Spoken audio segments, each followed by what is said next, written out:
TV News Worldwide.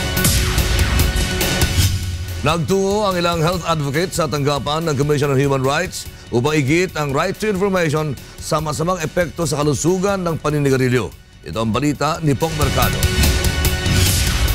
Pinangunahan ng New Voice Association of the Philippines ang rally ng ilang health advocate sa Commission on Human Rights kaninang umaga.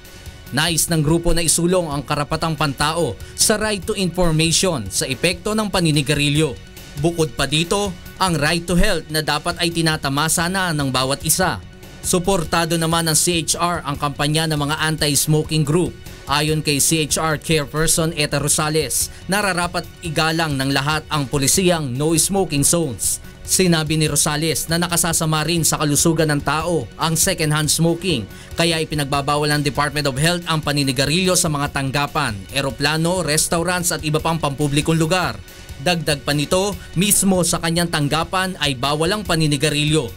Ang nangyayari kasi sa pangalin, pag isang tao manigarilyo, lahat yung mga nasa tabi niya apektado kahit hindi sila naninigarilyo. So paglalabag na yan sa karapatang pantao nung mga nasa tabi niya na naninigarilyo. Samantala, patuloy na isinusulong ng New Voice na lakihan ng graphic health warning sa mga pakete ng sigarilyo. Anila, dapat hindi bumaba sa 60% ang graphic warning. Nito lamang Miyerkules, ipinasa sa House Committee on Health ang 40% na graphic image on smoking hazards. Samantala, hindi naman bababa sa 50% ang isinusulong sa Senado. Ang tinulak nila ay na mataas 80% hanggang 85% dahil ito na po ang tinutulak sa ibang bansa. Ngunit kung ang lumabas ay 40 lamang.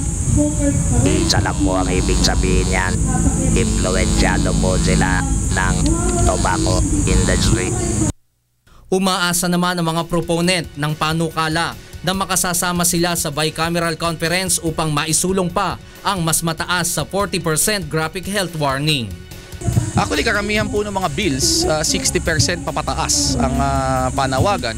Ang pinakamababa po yung pong bill ni Congressman na Eric Singson na 30. Pero nung nagkaroon po ng mahabang pag-uusap, nagkasundo na lang po sa 40. Pong Mercado, UNTV News Worldwide.